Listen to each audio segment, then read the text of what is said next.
You're watching the US election show with me, Gaurie Dwivedi. Let's kickstart the show with headlines this evening.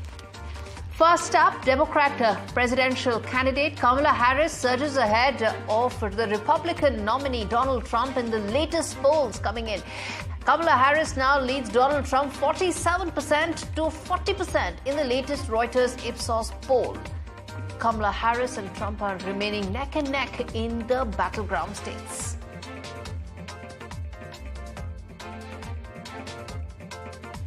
US charges the gunman who tried to assassinate Donald Trump, Ryan Rauch, faces maximum sentence of life in prison. US intelligence warns Donald Trump on Iran assassination threat.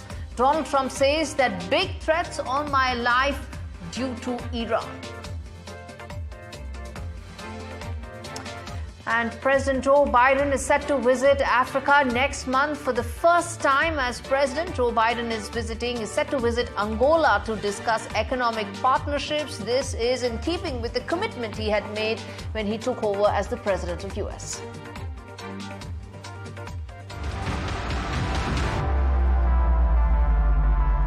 All right, the big story that we're tracking on US election show, Donald Trump has claimed that Iran has made quote-unquote real and specific threats to assassinate him in an effort to destabilize and sow chaos in the United States. The Trump campaign has released an official statement on its website saying that they fear that there is a real possibility of an assassination on the Republican candidate. There you can see that on your screens. That is the tweet that had been put out by Donald Trump and his campaign.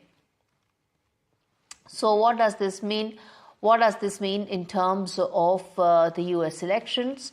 Does it mean that there is once again a very real possibility of more political violence that can take place? And before we get in the guests to talk more on this, let's quickly take a look at this report that tells you the background and what lies ahead as far as US elections 2024.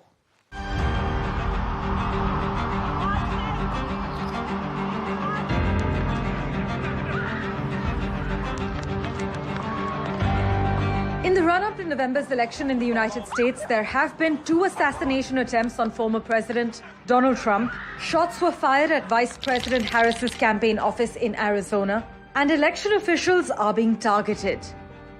Now, Trump's campaign has announced intelligence officials have briefed him on Iran's efforts to assassinate him.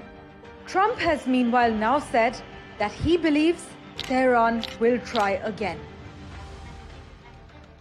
Trump's campaign says that officials from the Office of the Director of National Intelligence informed them regarding real and specific threats from Iran to assassinate Trump in an effort to destabilize and sow chaos in the United States. While Google researchers released a report in August confirming that Iran-backed hackers targeted both the Trump and Biden campaigns in a phishing attack, just last week, investigators revealed that Iranian hackers sent emails to Biden's campaign associates using sensitive information stolen from Trump's campaign.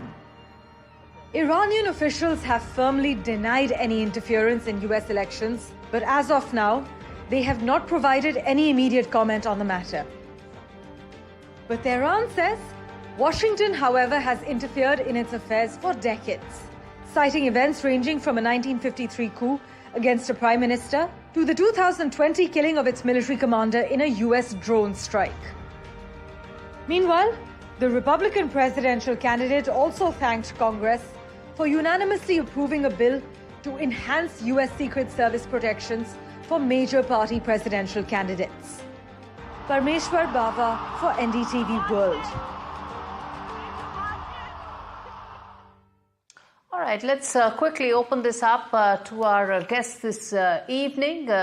The aspect that we are discussing as far as this election is concerned, can we expect more political violence in this year's election? And also the fact that those concerns regarding meddling in the American election, how much of it's real, how much of it's actually exaggerated? We'll discuss that. Ray Locker is a journalist with me on the broadcast. Also Irina joining us. She's a national security analyst from New York. We will get Omer as well in just a bit. Okay, Your opening comments, both of you. Ray, let me start with you. This is an election like none other. You've had a candidate who's survived 2 assassination attempts, threats are very real, and now he says and mentions Iran in that many words. So this is an unprecedented election, isn't it? Oh, certainly it is, because it involves Donald Trump, which basically everything he does is unprecedented. And if he can find a new low, he will find it.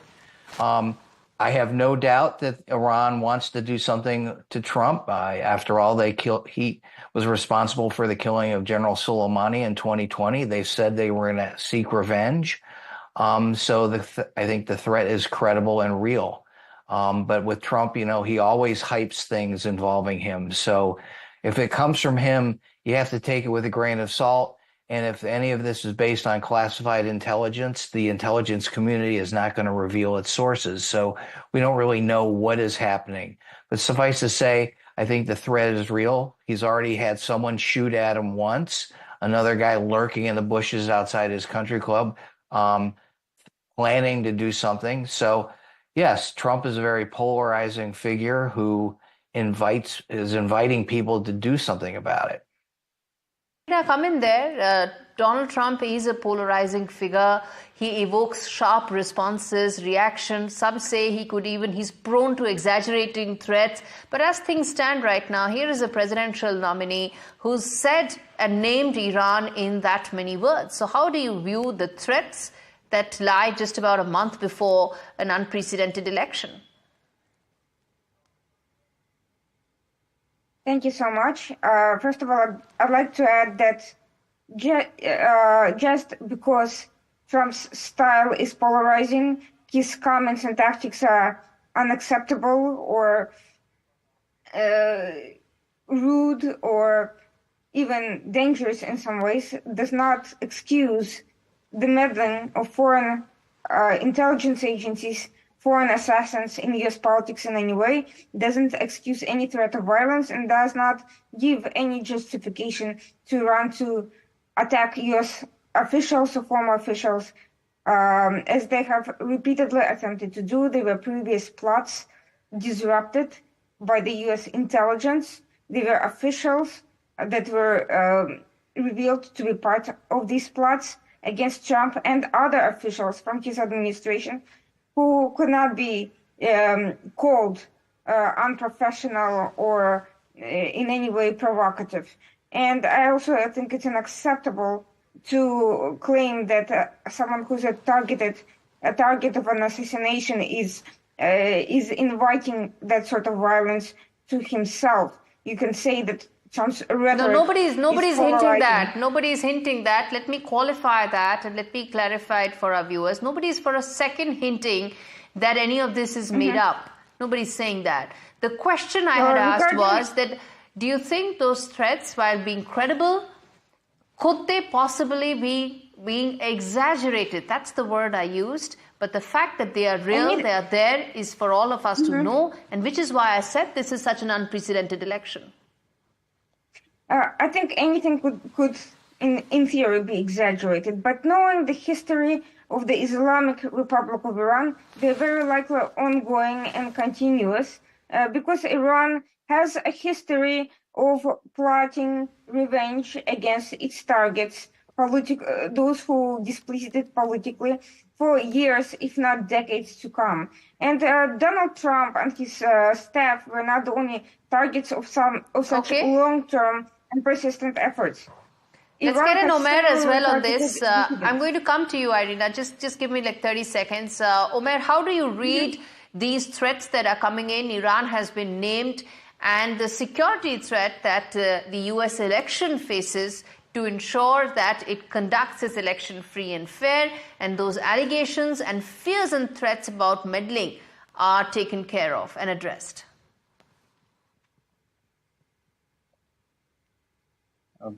Thank you very much for having me here. I would say that to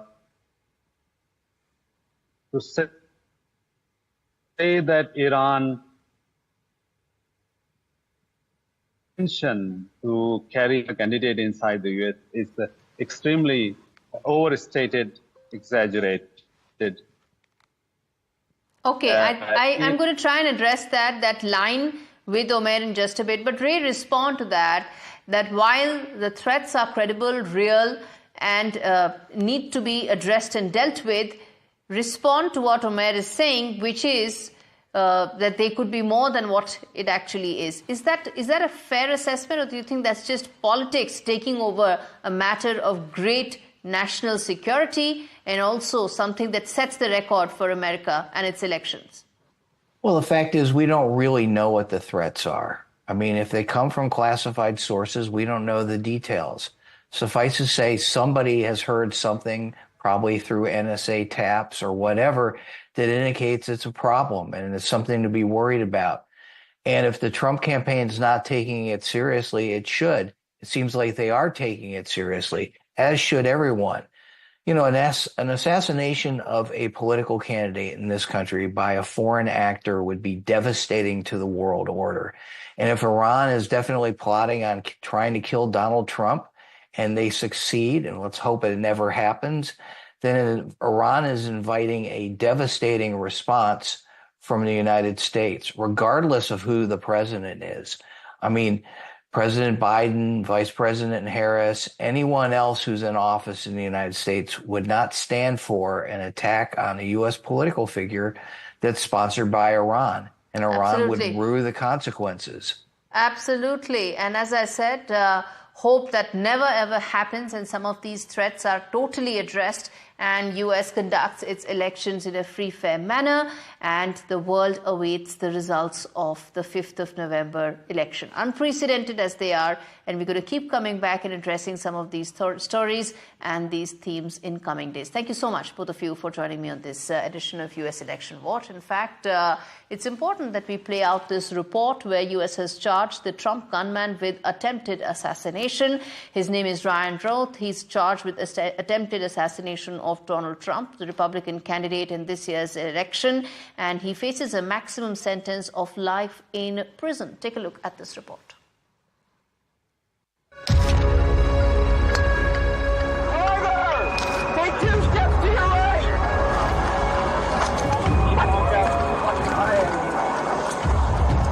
Ryan Roth has been charged with the attempted assassination of former President Donald Trump following a September 15 incident at Trump's Florida golf course. The indictment says that the alleged attempted assassination of Trump was a direct attack on the U.S. democracy. Charging him on 3 additional counts, the U.S. Department of Justice said that it will use every available tool to hold Roth accountable. 58-year-old Roth faces a maximum sentence of life in prison if convicted on the assassination charge. He already faces up to 20 years in prison of 2 gun-related charges. According to a court filing, Roth wrote a note months earlier describing the assassination attempt and saying he intended to kill Trump. Although not as dramatic as the first assassination attempt 2 months ago, the September 15 incident had its share of twists and turns. As Trump was playing, a Secret Service agent spotted the barrel of a rifle sticking out of the bushes. The agent opened fire and Roth fled. He was later captured. The probe alleges that Roth arrived in Florida a month before the incident and spent time collecting information about the golf course and Trump's Mar-a-Lago home. Federal Judge Eileen Cannon, who was appointed to the bench during the Trump administration, will oversee the case, with her appointment done at random. With Vishal Vivek, Samya Afsar for NDTV World. All right, shifting focus now to the latest in polls coming in as far as the election is concerned. An update coming in as far as the Reuters Ipsos poll is concerned. Kamala Harris now leads Donald Trump 47 to 40%. That's the latest numbers suggesting. And the latest CNN poll says, well, it's more neck and neck. It's 48 to 47%. So while the Reuters Ipsos poll seems to be headed towards one direction, CNN seems to suggest a different picture. And that's exactly what all pre-election polls are all about. They capture pulse of the voters to a certain extent. On your screens are also some numbers that tell on specific topics which are the candidate that is leading. On economy, Donald Trump seems to be leading Kamala Harris by a huge margin. Similar is the case for immigration. Remember, these are the 2 biggest issues on which US is going to vote. America is going to vote on the 5th of November. On immigration, 49 to 35%. And it's a similar story as far as the economy is concerned. Now, neck and neck they are, however, in the battleground states, or the swing states. These are the states that have swung from Republican to Democrat or vice versa in the last 25 odd years. And in those states, battleground states, which pretty much are going to account for 2/3 of every electioneering that both campaigns are going to do and both camps are going to be focused on, they seem to be neck and neck and not really giving a clear picture of who could be leading in these elections, and also suggests that it may go down to the wire. Okay, let's open this up and let's get in our guest this evening. Anand Ahuja, who's attorney at law, Indian Americans for Trump, joins me on the broadcast. Good to have you, sir.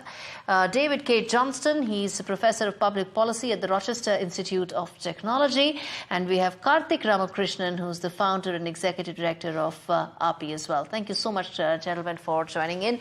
Anand, let me start with you, sir. As things stand right now, well, if you look at the Reuters Ipsos poll, it seems to be suggesting that Kamala Harris has got and managed to get a bit of a lead, a significant lead over Donald Trump. If you ask me honestly, the only poll that matters is the poll on the election day. So before that, there can be ups and downs. At times, Trump may be leading in certain polls. Kamala Harris may be leading one day on certain polls. But eventually, what matters is what election results state on the election day. That's a motherhood statement, sir. That's a motherhood statement. Of course, only results matter. But these polls pretty much capture the mood of the voter, right? They capture the pulse of the people going into these elections, right? So if you ask me on that particular point, then as you said very rightly, that there are two major issues. Number one is the economy and number two is the immigration. But I will add with that two more issues, and one of that is the foreign policy. This is for the first time in the United States that voters are basically taking some interest in the foreign policy of United States. Basically because of war, Ukraine-Russia war, what's happening in Israel, Gaza, Hamas, and now Iran. You just mentioned that how actively Iran is playing That's an a role important point in you're making. And let me ask this to the other panelists, sir. Important point you're making, that this is an election, Mr. Johnston, respond to that. This is an election where Americans will also be very mindful of some of the geopolitical factors that may play on in these elections. And how much would that impact voter mindset and voter psyche? Well, historically, Americans have not paid much attention to foreign matters. Only about 1 in 6 Americans even has a passport. But there's one other issue I think is very crucial in this election that you didn't mention, and that is a woman's right to control her body and her health care. I think that will be the deciding factor in this election.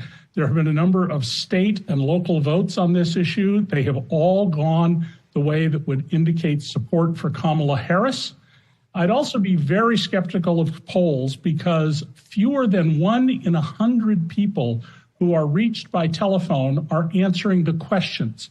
So even though you can check the box that you have the right demographic mix of people, I think when your response rate is under 1 in 100 and in some polls 1 in 200, you can't rely a lot on these polls, and it helps explain why there are these big swings from one poll to the next.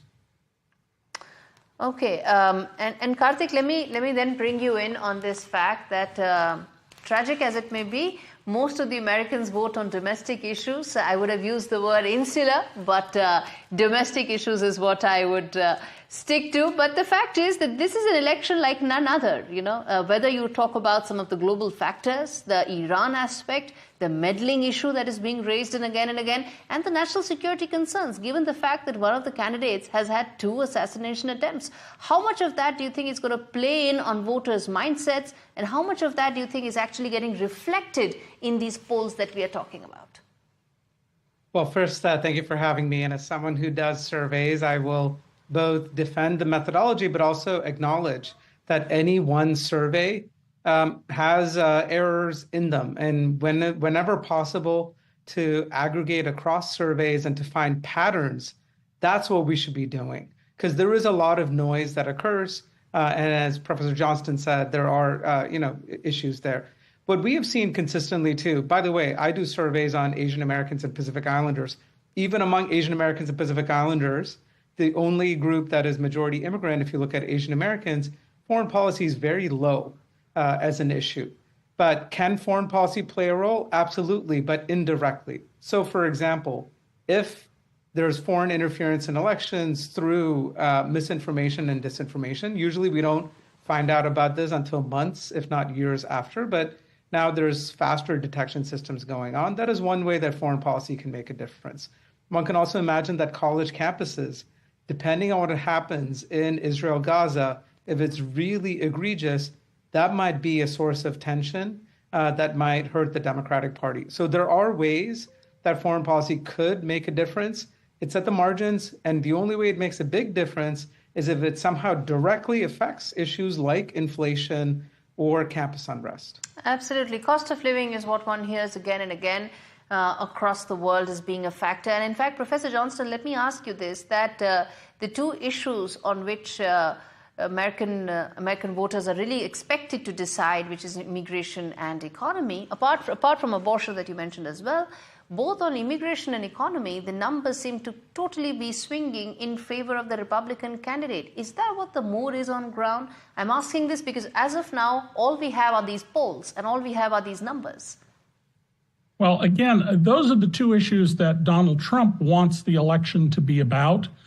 But I think that where we've seen this enormous response for Kamala Harris, she's gotten hundreds of thousands of people registered to vote.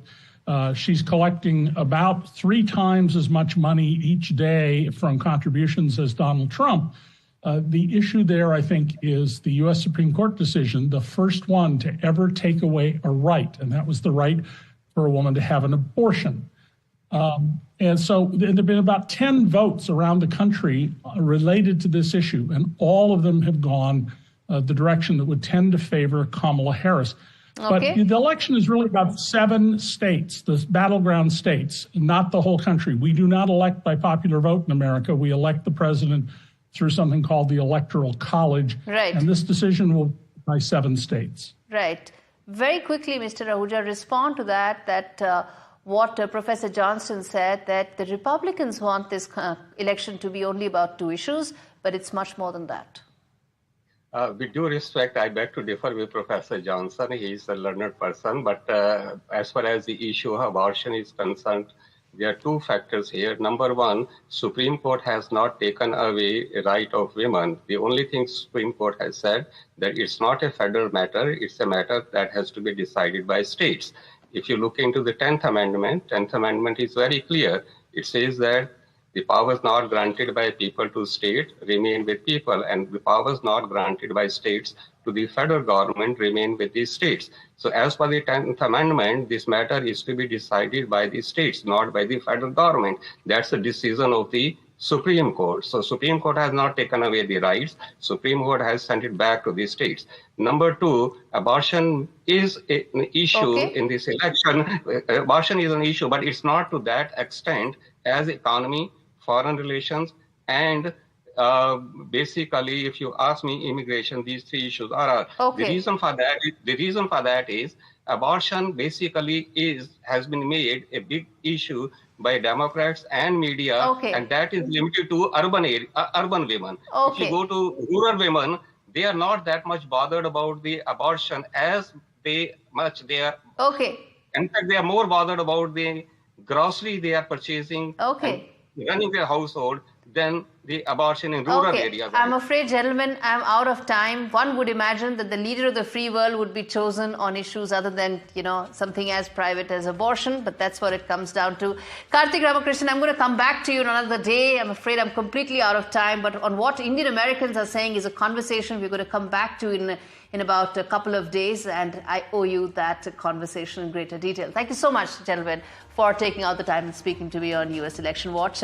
Let's quickly now address some of the other stories coming in from US right now, which is that Donald Trump has said and made a pitch that he wants foreign companies to set up more offices and more companies in America. One would say this is called onshoring, when businesses actually return onshore. This is to ensure that he gets more jobs at home. This comes at the backdrop of rising concerns regarding recession hitting American economy. So in the backdrop of that, Donald Trump has promised more jobs by getting more companies to come on board and onshoring. All right, shifting focus now to more news coming in. Ukraine President Volodymyr Zelensky has said that he is on his crucial trip. He said that he has met U.S. senators. He's also scheduled to meet Joe Biden as well as Kamala Harris. And Zelensky is set to present a victory plan to both Joe Biden and Kamala Harris. Remember, there's been a bunch of meetings that Zelensky has been having in the last couple of months. And both candidates, Donald Trump and Kamala Harris, have been asked their game plan to ensure they end the war in Russia-Ukraine.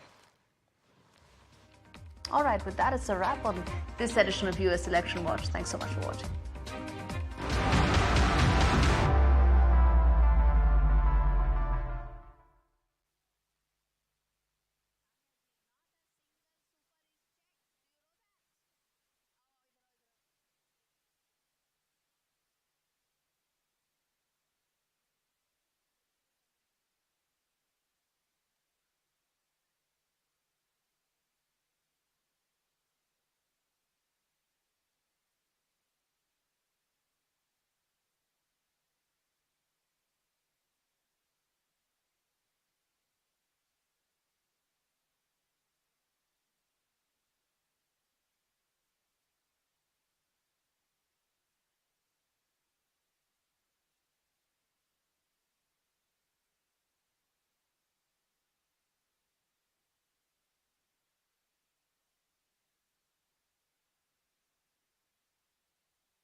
Setback for Karnataka Chief Minister Siddaramaiah as court orders the Lokayukta probe the Muda scam against him. Siddaramaiah says he will fight it out legally as the Prime Minister targets him in a rally, says Congress party is most correct.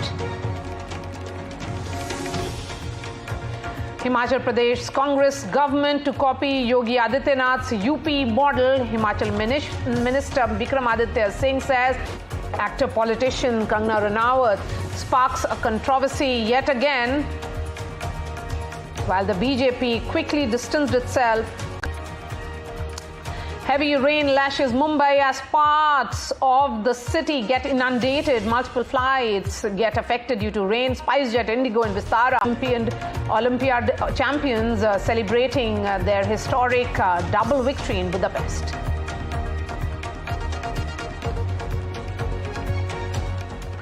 You're watching The Left, Right and Centre, and I'm Maria Shakil. It's literally a matter of life and death for people, but our politics seems to have totally ignored this very, very crucial issue of petty blame game and point scoring.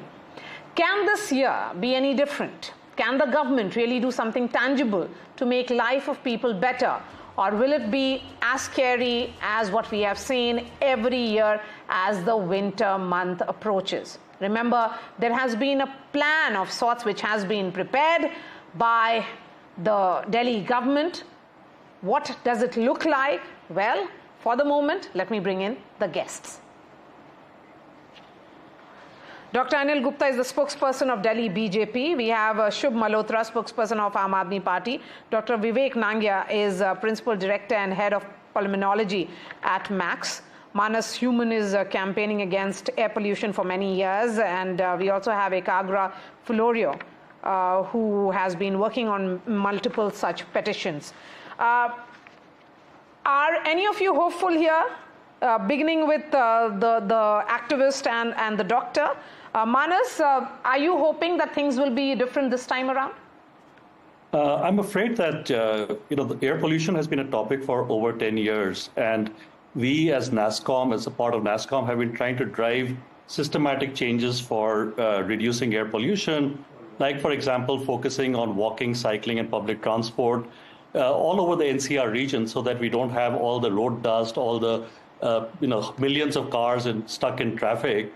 But we don't see that those changes happening fast enough. So I guess that if there is a political will, and I'm glad you have political leaders here, if there's a political will, a lot can be done, but I fear that we're not moving fast enough. And people like us sitting in the studio, sitting in at home, we can put air purifiers and we can filter the air, but there are literally millions or tens of millions of kids who are probably going to be scarred for life because the air they're breathing is poisonous. And that's really, we're not working fast enough on it. Okay, your thoughts on this, Ekagra. Of course, you have been researching a lot on this. This graded action plan is something that we talk about, we hear about it a lot. But, to say that there would be drone monitoring, deployment of 200 mobile anti-smog guns, possibility of even artificial rain being initiated, and making it more focused. This one is a 21 focus action plan. So what I believe is that all these actions being taken by the government, they're not really preventive measures. They're just to combat the damage which has already been done. So the government should focus more on cutting down on factors such as waste burning and vehicle emissions, so that you destroy the cancer at its roots, right? You don't have to wait for it to scar people before stopping the impacts of the pollution. And I'm glad to say that, the Supreme Court recently has talked about the airshed of the NCR. So it's not only a Delhi problem, it's a whole NCR problem, and has linked it to solid waste management. So the solid waste situation in NCR is really requires a lot of work to be done. And I'm, different political parties, different governments, but the same problem. And if we don't, deal with the solid waste by reducing it, by eliminating the dumping of it, it gets burnt either informally at different places, in hundreds of places all over each city in NCR, or it goes to WTE plants, and there 8,000 tons of that is being burnt every day, if my numbers are correct. And that is also emitting, fumes into the air. So we have a big problem on our hands. Yes, one thing is clear, Dr. Nangia, that this is not preventive. This action plan may sound very well. The Aam Aadmi Party wants to be seen to be doing something. But when it comes to the larger preparation that it doesn't really happen, no government really has a plan. Yeah, so Maria, what I believe is that I don't know if you're talking to me. I've lost audio. Yes, Dr. Nangia, please go ahead. I was saying that, I'm a little optimistic this time because, as you can see, the discussion about air pollution has started quite early on this year as compared to previous years. This is the first time in September itself that we started discussions. Usually we would do these kind of discussions on the television around mid-October or late October. So at least that awakening has started to come in already. I guess Delhi government also has a plan in place. Now the question is whether we are able to implement all of that or not, or whether we are able to implement it in stages. Either way, this way or that way, what is important is a proper implementation of the plans. And of course, the bottom line also is that, we as citizens also have to contribute towards it. We have to realize our responsibilities of keeping the air around us clean. We know what all we can do for that. It's just that we also become lackadaisical at some point and don't really carry out all those measures that we can and prevent the air pollution from happening actually. Oh, okay, so you're sounding optimistic and so am I. We are hoping that, it doesn't, the history doesn't repeat itself. We have a better air quality this time around. But Dr. Anil Gupta, in terms of action, 50%, that is more than half of the board, which is the Pollution Control Board of India, doesn't have members. There are so many vacant positions. When it is about real action, you need people to ensure that they have an idea and then it is implemented. Yeah, good evening to you and all the viewers. See, you have said rightly, as per the Water Act 1974, each state or the union territory have a State Pollution Control Board, and for Union Territory, it is Pollution Control Committee. I give you an example of Delhi. Delhi has a Delhi Pollution Control Committee. As per the Act, every quarter, every 3 months, a board meeting should be held. Discussion should be taken place, and the pollution measures, control measures should be decided. You must be surprised that last board meeting of Delhi Pollution Control Committee was held on 20th of February 2024. So that means roughly after 8 months have passed, the board meeting has not been held. No, but you are part of the Central Pollution Control Board and that has more than half of the sanctioned posts vacant. I'm telling you. Yes. I'm an expert member of the Central Pollution Control Committee. Yes. There they have regular meetings, and if you check the facts, recently many posts have been filled. Now hardly 10 or 12 posts are vacant. You can check the records. Recently, 2 months back, lot of new recruitment took place from the IIT through IIT gates. But the same is not the status with the others. And I'm an expert member, you have mentioned, but I'm the spokesperson of the Delhi BJP also, you must remember. Yes. So your viewers should be clear on this. No. We know. I have my doctorate in environment. It is my favorite subject. That's right. And, so Shubh Malhotra now of Aam Aadmi Party. Shubh, of course, it looks great on paper, but Delhi turns into a gas chamber year after year. It has been happening regularly, and as the winter approaches, there is a great degree of fear among most of us. The citizens are worried. What next? Aam Aadmi Party, when it comes up with a plan in the month of September, of course, it's the right time, perhaps, but the Aam Aadmi Party needs some more, there is a great degree of sincerity which is needed as well. Smoke guns, smoke towers can be only temporary solutions. There has to be permanent solution. Do you really have a plan for a permanent solution? In fact, I feel that Delhi and Punjab are the only two states that have a plan in the country to protect North Indians from pollution. Unfortunately, we don't see any other states having any action plan. I mean, Delhi Kejriwal government has worked on pollution measures and for protecting the health of Delhi 365 days a year, year after year. So that is why air pollution level in Delhi has decreased by 34.6% in the last decade under Kejriwal government. In fact, Delhi enjoyed 22 days of satisfactory air quality until August this year. This is the longest since 2015, barring COVID times. So we are trying to undo the problems created by not just previous government, but also the other states of North India. So actually Delhi and Punjab are fighting a lone battle with respect to the pollution in North India, because the question 50% of our pollution actually originates from external sources and 30% is from internal sources. I'm not too sure if this is the note on which you want to start, talking about the initiatives, because it is about blame game that you're indulging in and pure politics as to why it's only these two states because they are governed by the Aam Aadmi Party. The question is something else. It's about anti-dust campaign. One moment, please. Road sweeping, water sprinkling, awards for excellence, stubble burning mitigation, green war room, all that. We'll have to wait and see how much of that is implemented and how much it will translate into real action when those dreaded days start.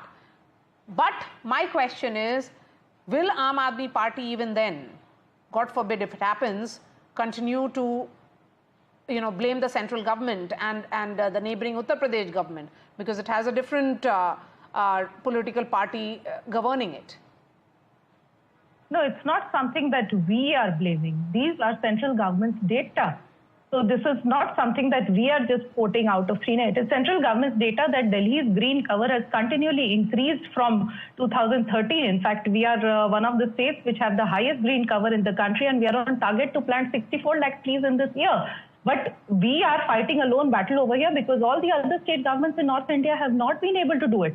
We are able to provide 24/7 free electricity. No diesel generator sets run for the whole day in our societies, in Delhi societies, like they do in Gurgaon.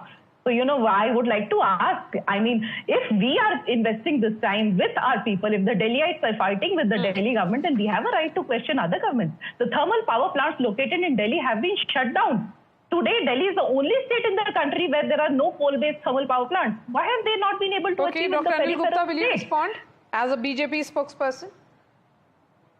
Yeah, if you allow me, I will tell you the problem and I will also give you the solutions, keeping in view to my background, but allow me some time.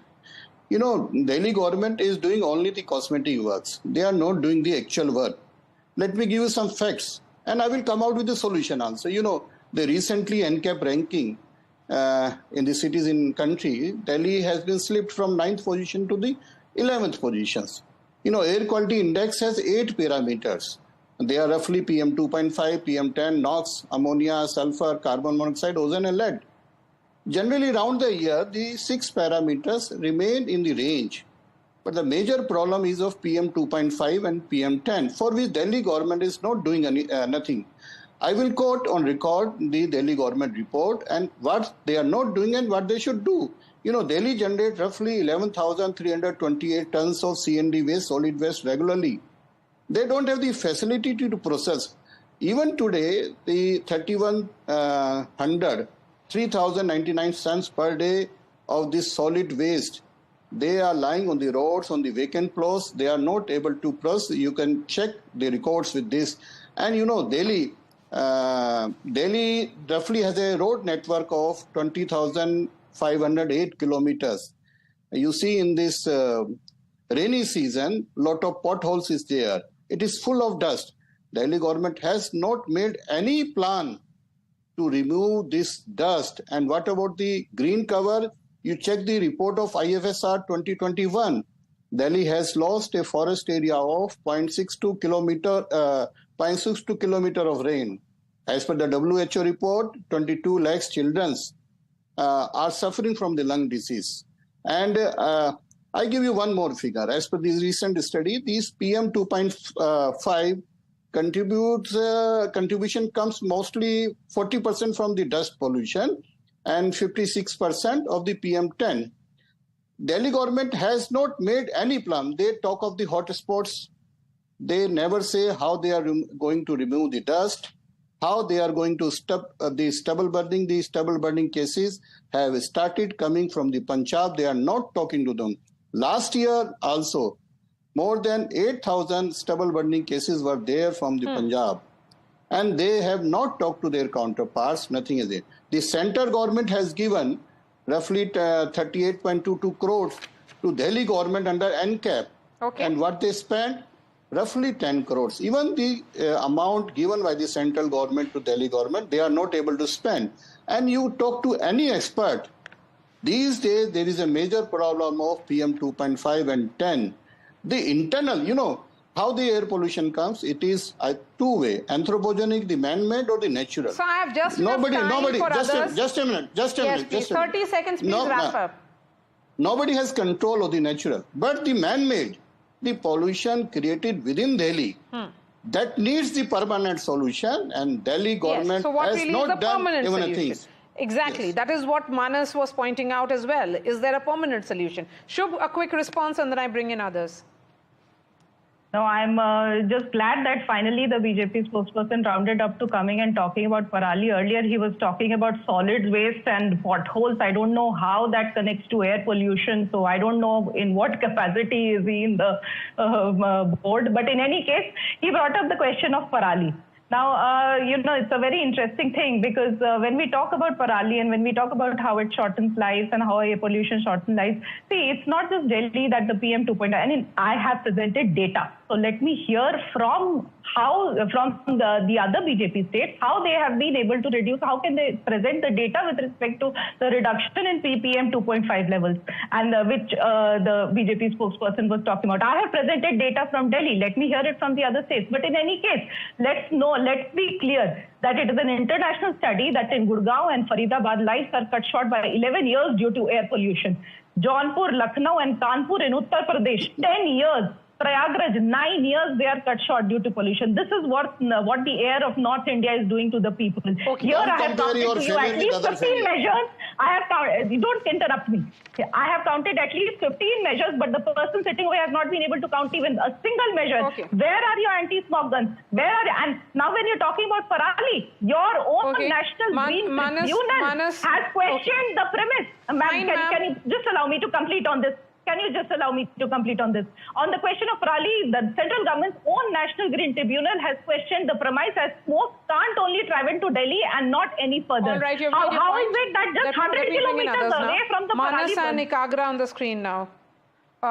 Manas, you heard the politicians. It's just building up to the same thing that we'll be seeing in the next few days and few months. It's about blame game. The Aam Aadmi Party blaming the centre saying that Aam Aadmi Party is not doing enough. There are certain statistics which raise questions on what should the state government, union territory government be doing, but they are not doing. But the question certainly now is, when we look at these steps, how much can be done first, and second, will it actually lead to some kind of clearance of the air, making it better?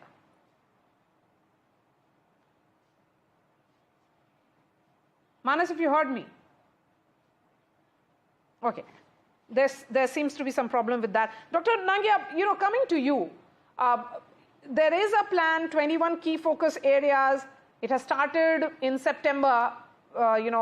We see that gas chamber kind of air only in the month of November. But can this actually lead to some concrete changes in the air quality? See, basically, it will all depend on how well it is implemented. So if we are able to implement it properly, control the traffic, control the crop burning, control all other possible measures, including the factories, and reduce the dust on the streets, I think there's a lot we can contribute to controlling the air pollution levels also with all these measures. But the only thing is that we'll have to ensure that they're implemented effectively, as I've been repeatedly saying. Okay, so the implementation is the key, as always. So thank you so much for joining us, Dr. Anil Gupta, Shubh Malhotra, Dr. Nangia, Manas Human, and Ikagra Filoria. Shifting focus to the second story now on the left, right, and center. The Bombay High Court today came down heavily on the police about the circumstances leading to the killing of the 23-year-old sexual assault accused in the Badlapur case. Raising questions over the encounter by the police, the court said it was hard to believe that the police could not overpower the accused. The court was hearing a petition filed by Akshay Shinde's father 2 days after he was shot dead in custody. The bench also asked for footage of CCTV cameras on the route, adding that they expect an impartial investigation.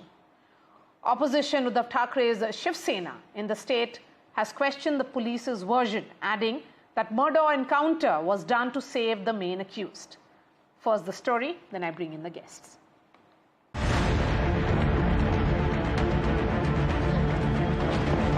Can a layman unlock a pistol? What happened to the other 2 bullets? Why couldn't 4 policemen overpower the accused? These were some of the tough questions asked by the Bombay High Court to the Maharashtra government as the court heard a petition on the death of the accused in the Badlapur molestation case. The Badlapur sex assault accused Akshay Shinde had died of a bullet injury earlier this week. Police had claimed that they had fired at the accused after he snatched a policeman's pistol and fired at them. The High Court categorically said that the police version was hard to accept. The court also asked why the policemen did not aim at the leg even if they had to shoot in self-defense.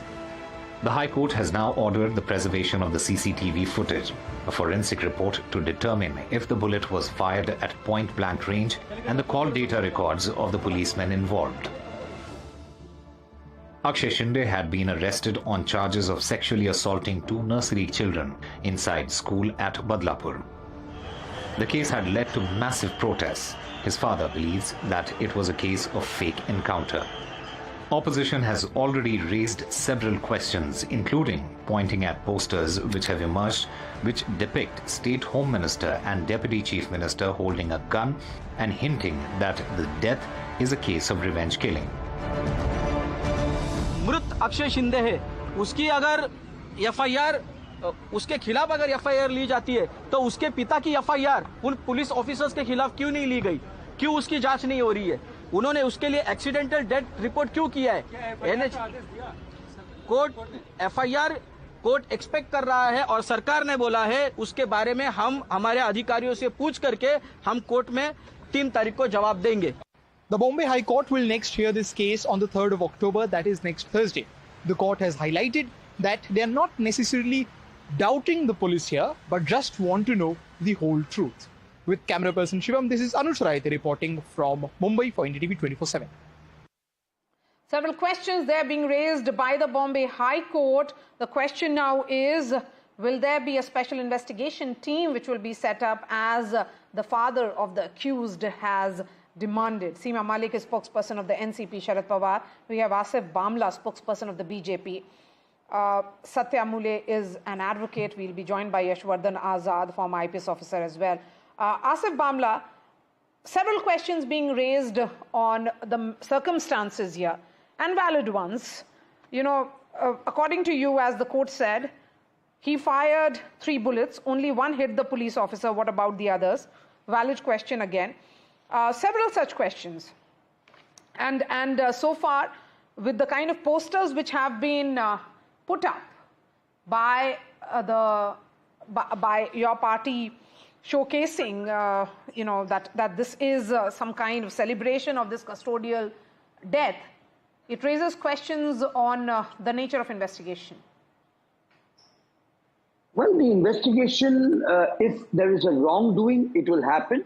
And if there is any wrongdoing on the side of the government, if they feel on the side of the police or on the side of any particular levels, that has to be corrected and certainly will be corrected, because we believe, as party believes, in the rule of the law and the land.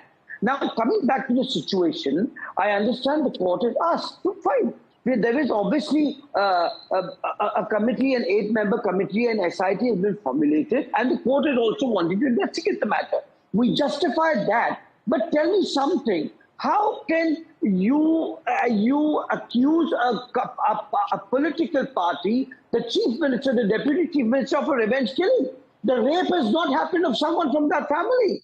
There is no revenge that the chief minister or the deputy chief minister will take. There's no personal agony. It is you people, that is the whole opposition bloc en masse who stood and who said कि ऐसे व्यक्ति को जो है हमें टंगा के हमें लटका के फांसी देना चाहिए, ऐसा करना चाहिए, सरकार ऐसी है वैसी है। और इस व्यक्ति की मानसिकता देखिए, he has raped his wife, he has raped two innocent girls. No, sir, I won't allow this kind of rhetoric on my show. No, not a rhetoric, it's a factual data. There is a problem with the argument that you're trying to make. The investigation has to be impartial. There has to be a rule of law that has to prevail. If you have to indulge in political blame game, you can do that. I've asked a specific question. I am not doing that. It's the opposition who's doing that. It's the opposition who's doing a blame game. Where is the ruling party doing it? It is you who blame the ruling party because the rape happened. Now if there is an encounter happened because our Mumbai police life is in threat, so you're blaming also the Mumbai police. I'm not blaming it. You have to answer before the court. Before you get so agitated, answer before the court. Please calm down. Please calm down, sir. Seema Malik, a quick response, please. Come in. Ma'am, what has happened is really unfortunate. Yes. And the way, please stop him. Why is he let me speak?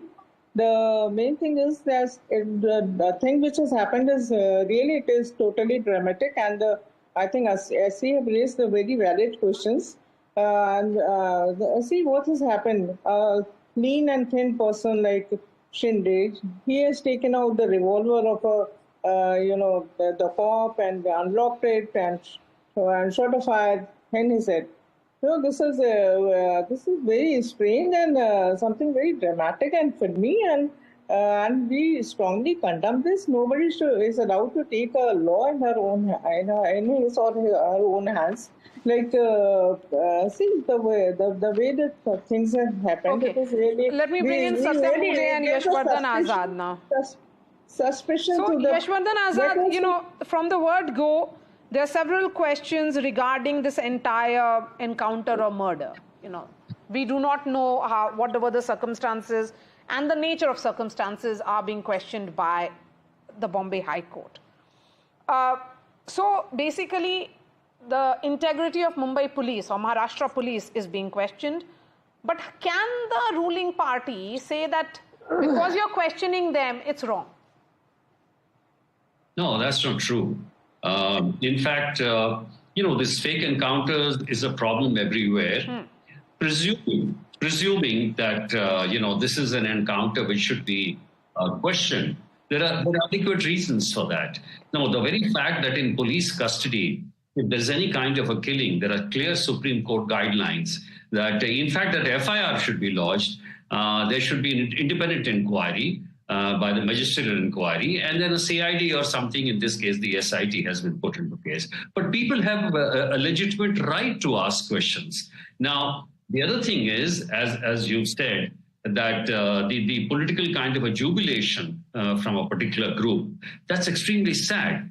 The problem, Maria, is that in a flawed democracy, which it really exhibits, and a flawed social dynamics, people will always, clap such things. This Chatmangni Patbya, shoot the fellow and then get it done over with, and revenge is badla.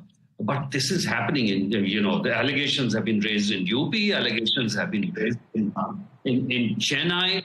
So the questions have been asked. I think they should be properly inquired into. Yashwardhan Azad, yes, that's what the political class do. They are doing it.